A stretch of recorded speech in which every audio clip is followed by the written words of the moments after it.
Lihat dulu Keratan 5 saat sebelum kita membuat ulasan tentang insiden paling menakutkan dalam kempen pilihan raya ini. Jumpa lagi.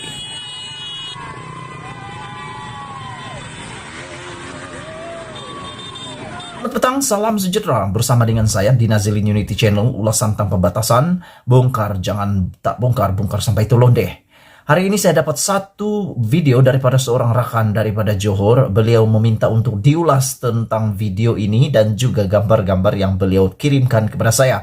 Untuk makluman semua, saya bukan penyokong kepada mana-mana parti politik, tetapi kita lihat dulu dan nilai bersama gambar ini. Oke, what the difference? Apa benda spot the difference antara gambar-gambar ini? Dalam paparan gambar ini dipaparkan perbezaan-perbezaan antara kempen pilihan raya parti-parti tertentu. Anda nilai sendiri mana paling bagus, mana paling tidak bagus, mana paling ramai penyokong, dan mana paling sedikit penyokong, dan paling penting, mana satu yang melanggar SOP. Anda tunggu yang pertama.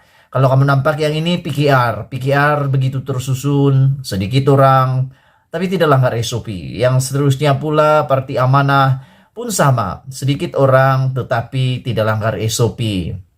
Keberangkalian untuk menyebarkan COVID-19 lebih rendah berbanding dengan yang satu ini, Barisan Nasional Bosku, di mana orangnya dalam gambar ini sangat begitu ramai sehingga bersesak-sesak. Jadi mungkin ramai orang positifnya, tetapi yang negatifnya di mana SOP? Diletak kat mana sudah SOP-nya? Kata tak boleh ramai-ramai, tapi yang gambar nih, ini cerita apa? Baik, habis tentang gambar ini, Anda boleh juga lihat dalam campaign DAP pun begitu juga. Hanya beberapa orang berjalan berkempen karena mungkin mematuhi SOP dan takut kena compound. Dan kita dengar dalam berita terkini, anugerah juara lagu pun ada beberapa orang yang di compound, termasuk penganjur dalam berita yang saya baca sebentar tadi. Kalau EJL yang ramai orang tengok tu pun boleh kena compound. Bila lagi lah campaign ni kena compound kan. Kalau kamu dapat spot the difference, bolehlah. Sekarang kita lihat gambar yang kedua, video yang kedua ini lebih hangat, lebih seru, lebih ngeri. Baik, kita tengok sama-sama.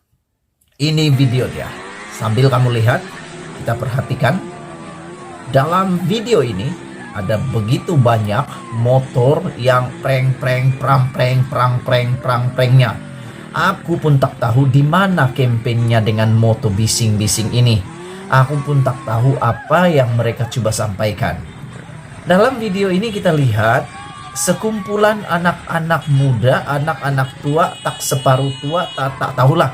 Lelaki perempuan ada naik moto, bonceng-membonceng, ada yang pakai helmet, ada yang tak pakai helmet. Pergi berjalan dan rupa-rupanya mereka pergi ke kubu Perikatan Nasional. Saya lihat di sini ada unsur provokasi, yang mana geng-geng UMNO Barisan Nasional ini dengan naiki moto membuat bising, dan kita selalu katakan provokasi di kubu Perikatan Nasional. Saya nak ulas sedikit tentang perbuatan ini. Saya tak menyokong mana-mana parti untuk kali ini setakat ini, sebab saya bukan mengundi di Johor. Tetapi perbuatan seperti ini sebenarnya menunjukkan kualiti penyokong-penyokong dan juga parti itu sendiri. Mana kan tidak? Perbuatan provokasi ini sebenarnya tidak membawa apa-apa makna. Kamu provok-provok pun pengundi bukan bertambah suka, tapi bertambah mungkin muak, bertambah takut, bertambah ngeri, ngilu, takut, dan sebagainya. Mana kan tidak? Ini perbuatan seperti sekumpulan samsing menyerang kubu orang. Cukup-cukuplah berkempen menggunakan lisan, perkataan, tak perlulah buat serangan provokasi seperti ini. Kita harus mengamalkan jalan damai. Kan lebih baik begitu. Tidak perlu prem-prem moto di sana untuk memprovokasi. Yang kita takuti kalau ada berlaku apa-apa kejadian yang tidak disukai, yang kita tidak ingini, seperti mungkin pergaduhan, ada yang bertumbuk, ada yang dikejar, nanti balas membalas, dendam mendendam.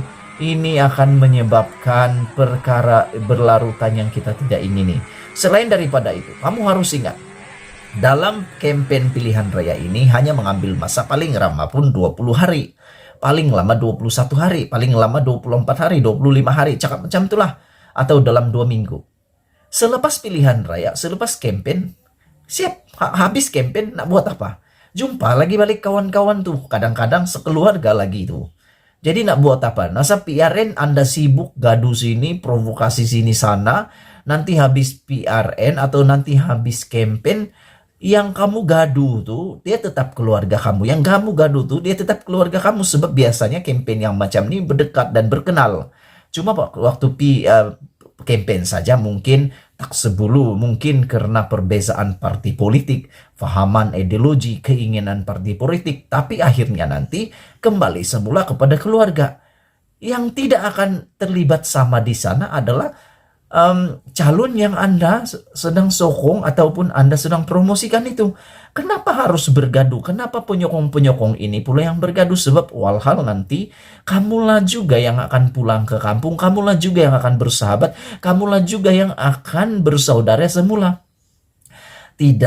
Tidak sepatutnya perkara seperti ini berlaku. Saya sangat tidak setuju perbuatan provokasi seperti ini, terutamanya apabila ini melibatkan satu kampung, satu mukim, satu wilayah, dan biasanya saling berkenalan. Nanti sudah habis PRN, sudah habis pilihan raya, sudah habis kampanye, malu lagi nanti sebab kedapatan memprovokasi sesama sendiri, hubungan kekeluargaan jadi retak gara-gara PRN, gara-gara kampanye. Ini pernah berlaku, menantu mentua begaduh. Ada juga kadang-kadang suami istri yang tidak satu sebulu, satu sokong nih. Harap-harap nanti janganlah ada pula bercerai ya.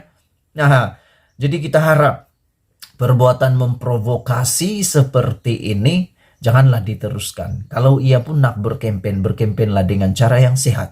Berkampanye dengan cara yang betul. Tak payah nak memperkecil-kecilkan orang, nak menyerang-nyerang orang, nak memprovokasi, nak menggertak orang, karena ini akan menyebabkan perkara yang lebih tidak kita ingini.